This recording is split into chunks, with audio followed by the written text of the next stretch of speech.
छात्रों नमस्ते। सभी का मेरे चैनल में हार्दिक स्वागत। मेरे चैनल पर आप नए हैं तो ज़रूर मेरे चैनल को सब्सक्राइब करें। आज देख रहे छात्रों, सभी स्तर के छात्रों के लिए हिंदी व्याकरण में समास। समास किसे कहते हैं, समास के प्रकार कितने हैं, सभी परीक्षार्थियों के लिए बेहद आवश्यक ऐसा 2 से 4 अंकों के लिए जो घटक है जिसका नाम है समास। तो देखते हैं छात्रों, समास किसे कहते हैं। समास की सबसे पहले देखते हैं छात्रों परिभाषा। दो या दो से अधिक शब्दों पदों के मेल से जो नया सार्थक शब्द बनता है उसे समस्त पद कहते हैं। इस मेल की प्रक्रिया को समास कहते हैं। समास रचना में 2 शब्द होते हैं। पहला पद पूर्व पद कहा जाता है और दूसरा पद उत्तर पद तथा इन दोनों के संयोग से बना नया शब्द समस्त पद या समास कहलाता है। निश्चित छात्रों इस परिभाषा को 2 बार पढ़े, देखे, समझे तो निश्चित आपको परिभाषा समझ में आएगी। तो समास विग्रह किसे कहते हैं छात्र देखो, जब समस्त पद के सभी पद अलग किए जाते हैं तब उस प्रक्रिया को समास विग्रह कहते हैं। तो निश्चित छात्रों समास विग्रह आपको समझ में आया होगा। तो इसके आगे चलते हैं हम समास के भेद यानी छात्रों प्रकार। बच्चों प्रकार, एक अव्ययी भाव समास, दूसरा तत्पुरुष समास, तीसरा द्वंद्व समास, चौथा कर्मधारय समास, पांचवा द्विगु समास, छठा बहुव्रीहि समास। तो यह समास के छात्रों 6 प्रकार है। समास के मान लो कि भी स्टेट बोर्ड हो, सीबीएसई, आईसीएसई या कैम्ब्रिज या यूपीएससी के लिए कोई भी परीक्षा के लिए समास के भेद कितने होते हैं, समास विग्रह किसे कहते हैं, इस संदर्भ में आप निश्चित छात्रों समास के भेद इससे आपको निश्चित ही पता चल गए होंगे कि समास के 6 भेद होते हैं। पहला अव्ययी भाव समास। छात्रों कौन सा समास है? अव्ययी भाव समास। देखते हैं इसकी परिभाषा यानी छात्रों व्याख्या। जिस सामासिक पद का पूर्व पद प्रधान हो और अव्यय भी हो, जिसका प्रकार अव्ययी भाव है, अव्यय भी हो, वह अव्ययी भाव समास कहलाता है। छात्रों मेरे साथ जरूर इसे दोहराओ। जिस सामासिक पद का पूर्व पद प्रधान हो और अव्ययी भी हो वह अव्ययी भाव समास कहलाता है। तो यहाँ पर उदाहरण दिए हैं, देखो अव्ययी भाव समास के समस्त पद और विग्रह जैसा हमने समास की परिभाषा में देखा। पहला है यथाशक्ति, आपको विग्रह करना है यथाशक्ति, शक्ति के अनुसार, और लिखना है अव्ययी भाव समास। 2 प्रतिदिन, हर दिन, प्रत्येक, हर एक, आजीवन, जीवन भर, घर घर, हर एक घर, यथा नियम यानी नियम के अनुसार, यथाशीघ्र जितना शीघ्र हो, आजन्म जन्म से लेकर, यथाविधि विधि के अनुसार, आमरण मरण तक, आसमुद्र समुद्र पर्याप्त, 12 रातों रात, रात ही रात। यानी ये सारे के सारे शब्द जो इनका विग्रह भी यहाँ पर दिया गया है और ये सारे उदाहरण अव्ययी भाव समास के ये सारे छात्रों उदाहरण हैं। इनके ऐसे उदाहरण भी आपके पाठ्य पुस्तक में ज़रूर है, इन्हें आप ज़रूर संग्रह कीजिए आपके पास और उसके दूसरे भी यहाँ पर इसके साथ जोड़कर लिखिए। दूसरा समास तत्पुरुष समास।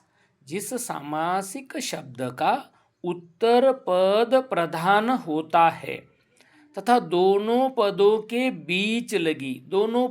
बीच लगी विभक्ति चिन्ह का लोप हो उसे तत्पुरुष समास कहते हैं। विभक्ति चिन्ह यानी कारक चिन्ह। छात्रों आपको मालूम है को, में, से आदि जो कारक चिन्ह है वो विभक्ति चिन्ह। तो देखते हैं यहाँ पर समस्त पद और उसका विग्रह।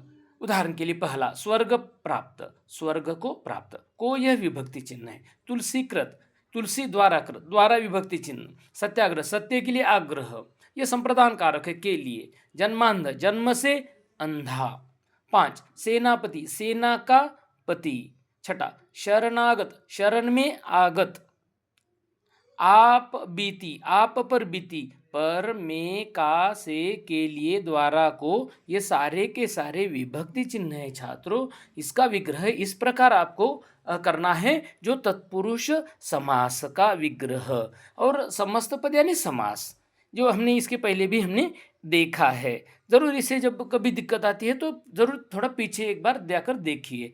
तीसरा, कर्मधारय समास।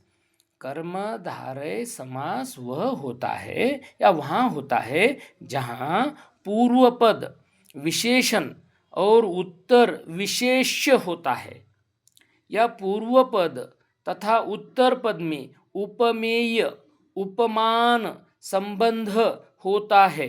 देखो छात्रों, पुनः कर्मधारय समास वहाँ होता है जहाँ पूर्व पद विशेषण और उत्तर विशेष्य होता है, या पूर्व पद तथा उत्तर पद में उपमेय उपमान संबंध होता है, तो यह कर्मधारय समास कहलाता है।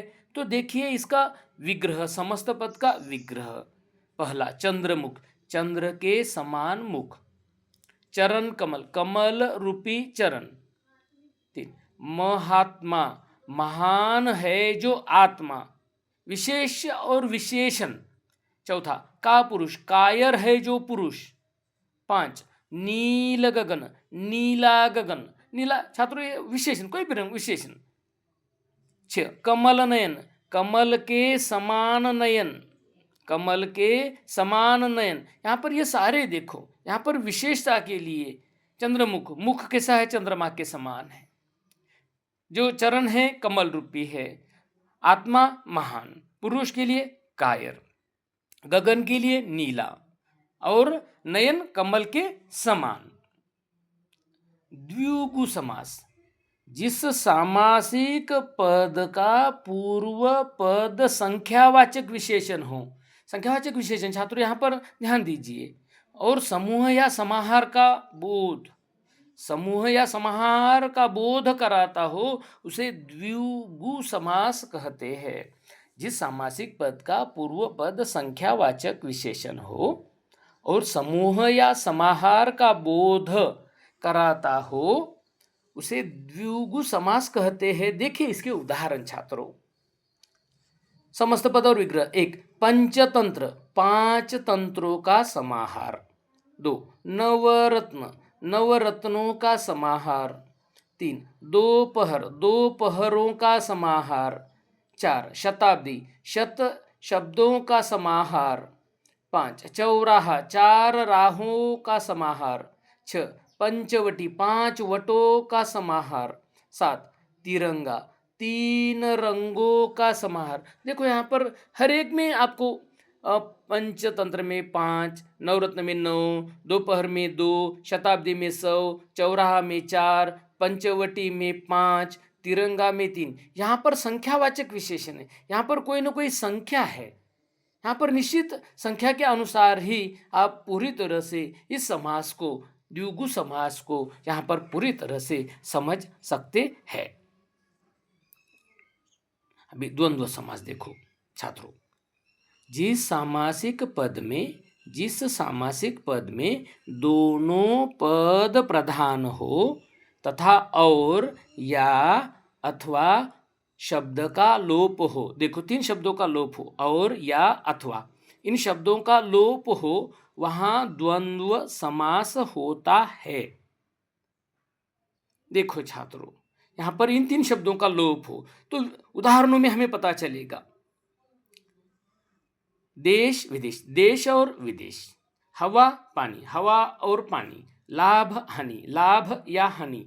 पाप पुण्य, पाप या पुण्य। भाई बहन, भाई और बहन। यहाँ पर द्वंद्व समास की विशेषता, वहाँ पर योजक चिन्ह जो हम युग्म शब्द में देखते हैं, वह वहाँ पर अक्सर वहाँ पर होता है, वह द्वंद्व समास। 2 शब्द यहाँ पर एक साथ वाले होते हैं, विलोम भी हो सकते हैं, लेकिन ये द्वंद्व समास में ज़्यादातर यहाँ पर योजक चिन्ह होता है।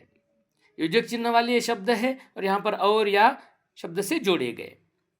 बहुव्रीहि समास, जिस सामासिक पद के दोनों पद गौण होते हैं, दोनों पद गौण होते हैं, ये दोनों पद मिलकर ये दोनों पद मिलकर किसी तीसरे शब्द की प्रधानता की ओर संकेत करते हैं, किसी तीसरे शब्द की प्रधानता की ओर संकेत करते हैं, वह बहुव्रीहि समास कहलाता है। छात्रों, यहाँ पर बहुव्रीहि समास में दोनों सामासिक पद गौण होते हैं। दोनों पद मिलकर तीसरे शब्द की और प्रधानता की ओर संकेत करते हैं, वह बहुव्रीहि समास कहलाता है। देखिए छात्रों, उदाहरण देखो। पीतांबर, पीत पीला है वस्त्र जिसका, कृष्ण। 2 त्रिनेत्र, 3 है नेत्र जिसके, शिवजी। तीसरा उदाहरण नीलकंठ, नीला है कंठ जिसका, शिवजी। 4 चक्रधर, चक्र धारण किया है जिसने, विष्णु जी। 5 लंबोदर, लंबा है उदर जिसका, गणेश। तो यहाँ पर इसमें सभी के सभी उदाहरण यहाँ पर निश्चित आपने देखे हैं। बहुव्रीहि में ज़्यादातर हमने ये सारे के सारे उदाहरण आसान से याद होने वाले छात्रों ये उदाहरण हैं। ज़रूर इन्हें आप एक बार फिर से दोहराइए, लिखिए, ताकि आपको ये सारा का सारा समास इस विषय से बिल्कुल डरने की छात्रों आवश्यकता नहीं, केवल थोड़ा सा ध्यान रखने की आवश्यकता है। तो अभ्यास कार्य भी छात्रों आपको दिया गया है सभी शिक्षार्थियों के लिए। देखिए ज़रूर, यहाँ पर पहला प्रश्न है, समास किसे कहते हैं। छात्रों, ये छोटी सी परिभाषा है, इसे आप ज़रूर याद करें। और दूसरा है, समास के कितने भेद होते हैं। ये दोनों सरल शब्द दिए हैं आपको। एक पहला सवाल 2 पंक्तियों में है और तीसरा तो दूसरा एक ही पंक्ति वाला है। और दूसरा यहाँ पर कृति दी गई है छात्रों, निम्नलिखित शब्दों का समास विग्रह करके उसका भेद लिखिए। छात्रों, इसका समास विग्रह करना है इन 10 शब्दों का। यथाक्रम, भयभीत, नर नारी, त्रिलोक, निडर, परमानंद, महावीर, जलवायु, गौशाला, भरपेट। छात्रों, मेरे चैनल पर निश्चित ही आने वाले समय में कई भाषा अध्ययन की क्लिप आने वाली है। आप ज़रूर मेरे चैनल को सब्सक्राइब करें, लाइक करें, शेयर करें। धन्यवाद।